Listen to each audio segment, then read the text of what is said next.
नमस्कार साथियों, स्वागत है आप सभी का। तो देखिए, हम बात कर रहे थे कबीर ग्रंथावली को लेके। उसमें अपने पद संख्या 1 से लेके जो है वो 7 तक अपनी बात हो चुकी है। आज अपन जो है 8वें, 9वें और 10वें पद को लेके जो है वो बात करने वाले हैं। और आपको बता दें कि हम बात कर रहे हैं वरिष्ठ अध्यापक की हिंदी को लेके। अपना जो है ये सिलेबस चल रहा है, यानी सेकंड ग्रेड की अपन बात कर रहे हैं। और उसमें भी अपना जो है स्नातक स्तर का जो पाठ्यक्रम है वो अपन धीरे धीरे लेके जो है वो चल रहे हैं। ज़्यादा स्पीड भी अपनी नहीं है, ठीक है ना। क्योंकि बहुत दिन पड़े हैं, आराम से इसको पढ़ेंगे। क्योंकि आप जो भी यहाँ पे पढ़ाया जाता है उसको आप रिवीजन ज़रूर करें। देखिए, रिवीजन जो है वो बहुत इंपॉर्टेंट होता है किसी भी टॉपिक को याद करने के लिए। यानी आप अभ्यास जितना करेंगे उतना आप जो है उस टॉपिक को क्लियर कर पाएंगे। तो अभ्यास बहुत ज़रूरी है, चाहे आप बुक से पढ़ते हो या मैं कहूँ कि आप यूट्यूब से जो अपनी क्लासें हैं वो लेते हैं। सबके लिए बता दूं कि अभ्यास जो है वो बहुत ज़रूरी है। अभ्यास ज़रूर कीजिएगा, अन्यथा सफलता बहुत दूर है आपके लिए। तो अभ्यास ज़रूरी है। जब अभ्यास करोगे तो हर टॉपिक क्लियर होता जाएगा। और जब परीक्षा नज़दीक होगी तो उस समय आपका जो टॉपिक आप पढ़े थे आपने वो उसको एक बार सिर्फ ही मतलब सरसरी तौर पे उसको निकालना है। बाकी इसमें कुछ भी नहीं करना आपको, ठीक है। तो चलिए शुरू करते हैं। हमारे 8वें पद को लेके अपन बात करते हैं। देखिए, हमारा 8वां जो पद रहेगा कि मन रे मन की उल्टी समाना गुर प्रसादी अकली भई तो को नहीं तर था बेगाना। बेगाना का मतलब यहाँ पर अनाथ रहेगा, है ना, जिसका आगे पीछे कोई नहीं होता। नेड थे, नेड या नेडे जिसको कहते हैं, नेड यानी निकट थे, दूर थे नियरा यानी पास में, जिनी जैसा करी जाना जिसने जैसा किया, ओलो ठीका चढ़िया बलिंडे। बलिंडे का मतलब बड़ी होवे, कि वह बड़ी होवे। जिनी पीवा तीनी माना, पीवा यानी परमात्मा की बात की गई है। उल्टे पवन चक्र सट भेदा, पवन चक्र सट भेदा, भेदा यानी भेदना। दसुनी सूरती ते लागी, लागी यानी लगना, दसुनी यानी दसों। सूरती यहाँ पे सूरती चक्र की बात की गई है। अमर न मरे, मरे नहीं जीवे, अमर नहीं मरते, सारे अमर हो जाते हैं। ताही खोजित बैरागी, बैरागी वही होता है जो जिसका मतलब मन किसी में लगता नहीं है।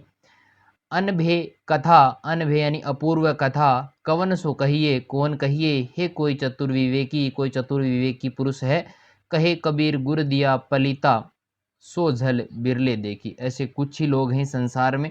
चलिए अर्थ को लेके बात करते हैं। देखिए, कबीरदास जी क्या कहते हैं कि मन हमेशा उल्टा चलता है, कि मन रे मन ही उल्टा उल्टी समानी। मन जो है वो हमेशा क्या चलता है, उल्टा चलता है। और ये गुरु की कृपा से ज्ञान से युक्त, गुरु की कृपा से ज्ञान से युक्त हो गया। देखो किससे हुआ, ज्ञान से युक्त हुआ। किसके कारण हुआ, किसके कारण हुआ भाई, गुरु की कृपा से। अन्यथा अनाथ और बेसहारा था। देखो, गुरु प्रसादी आकली, आकली का मतलब अक्ल होता है, ज्ञान होता है।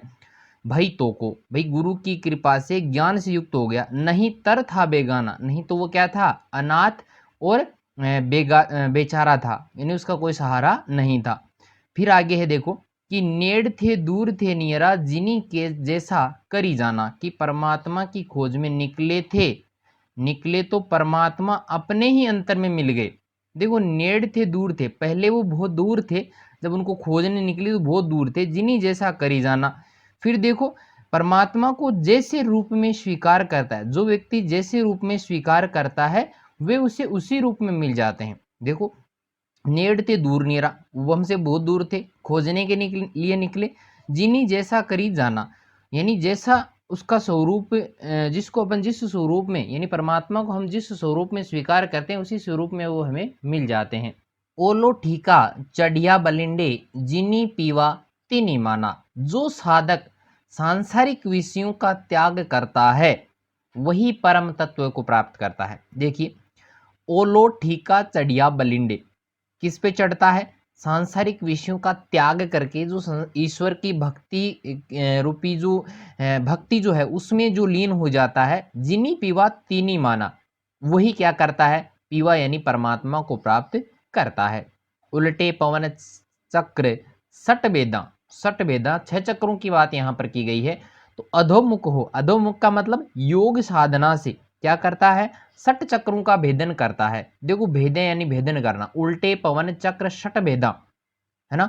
तो क्या करेगा, योग साधना से 6 चक्रों का भेदन किया, फिर क्या किया, दसुनी सुरती ते लागी, और उसी शून्य में सुरती की प्राप्ति हुई। यानी जो शून्य शिखर था उसमें उसको किसकी प्राप्ति हुई, सुरती की प्राप्ति हो जाती है। अमर न मरे, मरे नहीं जीवे, यहाँ आत्मा क्या हो जाती है, अमर हो जाती है। ठीक है, वो कभी मरता नहीं है, जीव कभी मरता नहीं है। ताही खोजी बैरागी। इस प्रकार साधना से जो है वो साधक जो है साधना करके इस मार्ग को प्राप्त कर लेता है। और अनबेह कथा कवन सो कहिए, इस अपूर्व कथा का वर्णन कौन कर सकता है, कोई चतुर विवेकी, यानी कोई चतुर और विवेकी पुरुष ही जो है इस अपूर्व कथा का वर्णन कर सकता है। कहे कबीर गुरु दिया पलिता, सो झल बिरले देखी। कबीरदास जी क्या कहते हैं कि किसी विरले को ही गुरु के ज्ञान की कृपा से जो है वो पर ब्रह्म दर्शन के जो है ब्रह्मा का जो दर्शन है वो हो जाता है। कुछ गिने चुने लोग इस संसार में हैं जिनको इसका ज्ञान होता है। चलिए 8वां पद अपना हो गया है। चलिए अभी हम बात करेंगे 9वें पद को लेके, बहुत ज़्यादा बड़े नहीं हैं ये। चलिए देखिए, यही तात है, तात यहाँ पर पिता के लिए आया है, कौन रहेगा, परमात्मा रहेगा। राम जप हूँ यानी जाप करना, रे प्राणी का मतलब प्राणी, बूझो एकत कहानी, एकत यानी ऐसी कहानी जो कही नहीं गई है। हरि कर भाव हो ही जाओ ऊपरी, भाई भगवान का भाव अगर आप पे हो जाता है। जागृत रेनी बिहानी, तो देखो जागृत हो जाती है। डाइन डारे, डाइन यानी माया, डारे सुर हाँ डोरे, सुर हाँ देवताओं की बात की गई है, ब्रह्मा की बात की गई है। सेद्य, सेद्य का मतलब होता है काल रूपी शेर, काल रूपी शेर को क्या कहते हैं, सेद्य। रहे कहे घेरे, घेरे यानी घेरना। पंच कुटुंब मिली जूझने लागे, जूझने लग गया। पंच कुटुंब, पंच कुटुंब यहाँ पर कहा गया है 5 जो ज्ञानेंद्रियां हैं उनको पंच कुटुंब कहा गया है। बाजत शब्द संचेरे, बाजत शब्द, शब्द वही है कबीरदास वाले शब्दों की बात यहाँ पर की गई है। रोहे मृग ससा बन घेरे, तो यहाँ पर मृग हिरणी के लिए आया है। ठीक है, पारधी बाण न भेले, बाण पारधी शिकारी, पारधी यानी क्या होता है, शिकारी होता है। सायर जले, सागर जलने लग जाता है। सकल बन दाहे, सारे के सारे वन जलने लग जाते हैं। मछ यानी मछली, अहिरा खेले, तो मछली रूपी जो आत्मा है वो अहिरा यानी शिकारी होता ही है, पहले भी बताया मैंने। खेले, सोई पंडित सो तत्व ज्ञाता, ज्ञाता यानी जिसको ज्ञान हो, सोई यानी वही जो यही पद ही विचारे, इस पद पर विचार करे। कही कबीर सो गुरु मेरा, आप तिरे मोहि तारे, खुद भी तिरता है और दूसरों को भी पार लगा देता है। चलिए अर्थ रहेगा, कबीरदास जी क्या कहते हैं कि प्रभु स्मरण से परमात्मा की अकथनीय कथा का जो चिंतन है वो किया जाए। इसे तात राम हूँ जप हीरे, बुझो अकथ कहानी, यानी इस अकथनीय कथा का चिंतन किया जाए। इससे हृदय में प्रभु चिंतन का भाव पैदा होगा। हरि कर भाव हो ही जाओ ऊपरी, हरि चिंतन का भाव पैदा होगा और हृदय में जो है वो ज्ञान का उदय हो जाएगा। देखो जागृत रेन बिहानी, हृदय में क्या हो जाएगा, ज्ञान का उदय हो जाएगा। और रेन रूपी जो अज्ञानता है, रेनी यानी रेन रूपी जो अज्ञानता है वो क्या हो जाएगी, समाप्त हो जाएगी। और सांसारिक माया रूपी देखो, डाइन डारे सुर हाँ डोरे, सांसारिक माया रूपी जो डाइन है वो साधक को विचलित करती है कि नहीं करती है। और काल रूपी शेर उसे अपने अधिकार में कर लेता है। सिद्धे कहे घेरे में, अपने घेरे में कर लेता है, अपने अधिकार में वो उसे कर लेता है। और पंच कुटुंब मिली जूझन लागे, बाजत शब्द सचेरे, तो देखो पांचों इंद्रियां जो है वो साधक को भ्रमित करती हैं और मन रूपी जो मृग है वो उन सांसारिक विषयों की ओर जो है भागने लग जाता है। राहे मर्ग ससा बन घेरे, बारदी बाण न भेले, और शंका रूपी जो खरगोश है, खरगोश ने जीवन रूपी अहेरी उस विषय वासनाओं पर बाण नहीं मार पाता।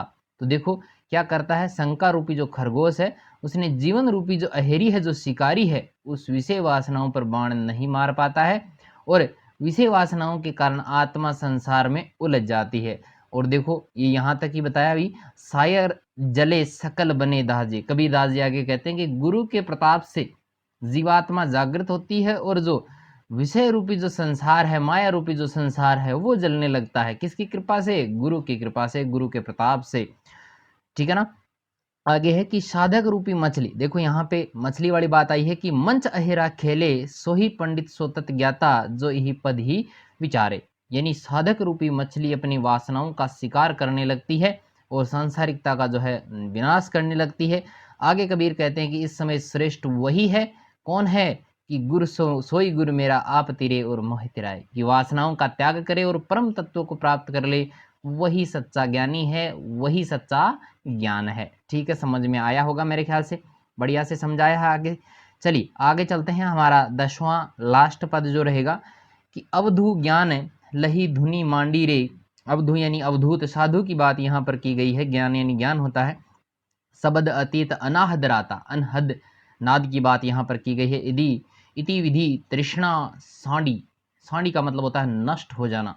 बन के ससे संबंध घर किया, मंछा बसे पहाड़ी।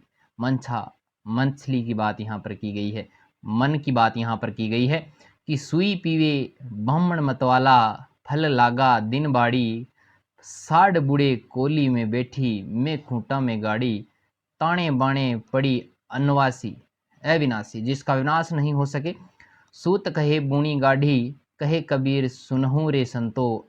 अगत ज्ञान पदमाही, गुरु प्रसाद सुही के नाके, हस्तो आवे जाही। चलिए अर्थ बताते हैं आपको इसका, बड़ा मजा आया होगा ना। कोली का मतलब यहाँ पे देखिए ये अर्थ लिखे हुए हैं यहाँ पे। सांडी यानी नष्ट हो जाना है, अवधूत यानी साधु है, बन के से का मतलब संसार रूपी वन में विचरण करने वाला। बाड़ी खेती बाड़ी होती है, साढ़ थान को कहते हैं। ठीक है, कोली जुलाहा कपड़ों का थान होता है ना साढ़, उसकी बात यहाँ पर की गई है। तो देखो कबीरदास क्या कहते हैं कि गुरु की कृपा से ज्ञान की लहर उठने पर, गुरु की कृपा होगी, ज्ञान की लहर उठेगी और साधक समाधि में उस समय लीन हो गया है।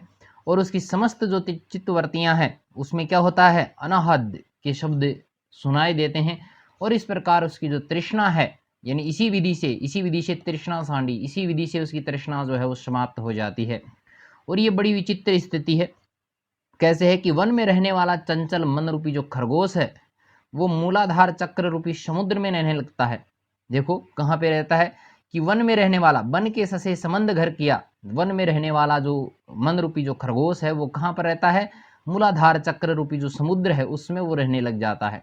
और आत्मा रूपी मछली जो है, मंछा बसे पहाड़ी, आत्मा रूपी मछली जो है वो मेरुदंड रूपी पहाड़ पर जो है वो चढ़ने लग जाती है, वो शून्य शिखर तक पहुंचना चाहती है। और देखिए आगे, सुई पीवे ब्राह्मण मत वाला, फल लागे दिन बाड़ी। तो मन रूपी जो मन जो है पूर्ण रूप से उस समय शांत हो जाता है, कुंडलिनी जो है वो जागृत हो जाती है।